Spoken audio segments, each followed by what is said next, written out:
اوميد 1 ميل ا داي او نظام دايت الوجبه الواحده. ودي الحلقه الاولى من مجموعه حلقات هنتكلم فيها عن انواع الدايت بالتفصيل، لسه في فيديوهات تانية كتير. مبدئيا لو سنك اقل من 20 سنه، او لو حضرتك حامل او بترضعي، او لو حضرتك بتاخد ادويه كتير على مدار اليوم، خصوصا لو ادويه فيها كورتيزون، مش هينفع نهائي انك تعمل نظام الاوميد. وتعالى اقول لك ليه. زي ما اتفقنا نظام الاوميد لازم يكون في شروط محدده او في ظروف معينه، زي مثلا ان انت بقالك فتره كتير قوي عكيت وعايز ترجع تظبط الدنيا تاني، او لو انت مثلا زهقت من الاكل والدايت، او لو ما عندكش وقت انك تجهز وجباتك، فنظام الاوميد ممكن يبقى خيار كويس بالنسبه لك لفتره مؤقته وتحت اشراف طبي. لازم تكون عارف انك هتصوم اكتر من 21 ساعه خلال اليوم، ومالكش في اليوم كله غير وجبه واحده بس، فبالتالي لو انت شخص بتجوع كتير مش هتستحمل انك تعمل نظام الاوميد. ما تجيش تقول انا اقدر اعمل نظام الاوميد اصل انا مش بجوع كتير.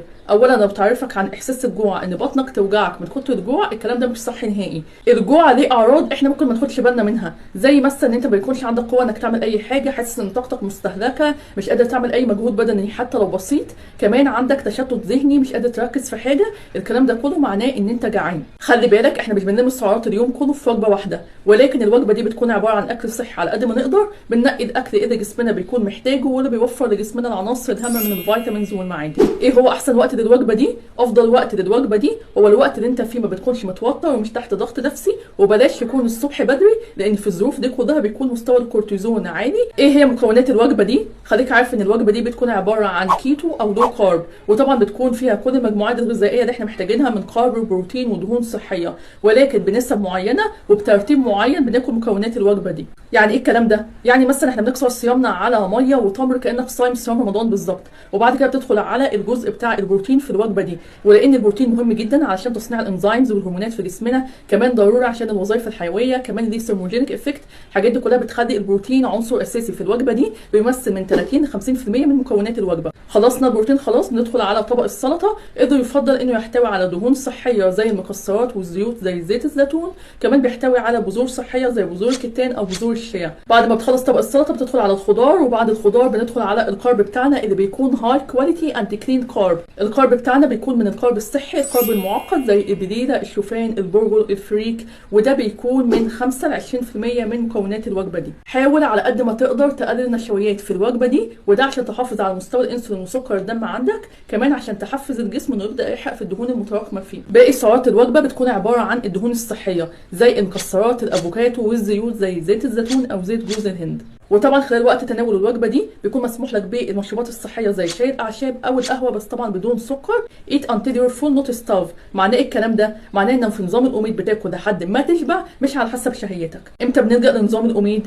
لو انت بتعاني من ثبات الوزن. كمان في حاله الدهون العنيده بنمشي على نظام الاوميد كلاست اوبشن بعد ما تكون جربت كل حاجه وما نفعتش معاك. ليه بنقول على نظام الاوميد خليه ذا لاست اوبشن، او خليه في الاخر خالص بعد ما تكون جربت كل حاجه وما نفعتش معاك، وبنخليه مره واحده بس في الاسبوع وبشكل مؤقت مش بصفه مستمره، علشان المشاكل الكتير قوي بتاعه النظام ده.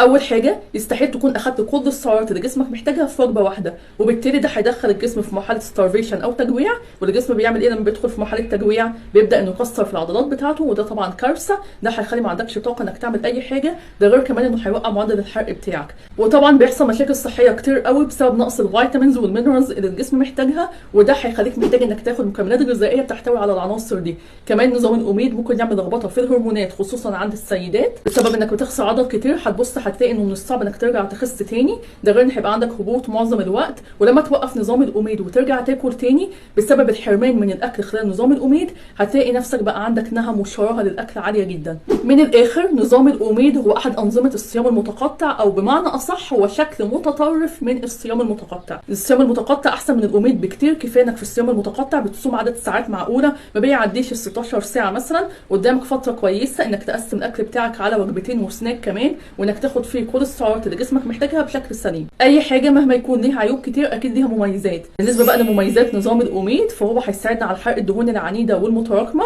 كمان هيساعدنا ان احنا نظبط وزننا، وبيدعم صحه الخلايا وبيحميها من الاوتوفاج او ان الجسم يهاجم الخلايا بتاعته. كمان هيساعدك على التركيز، بيوفر عليك الوقت بدل ما تقعد تعمل ميل بلاننج على مدار اليوم، لا انت بتاخد وجبه واحده بس على مدار اليوم كله.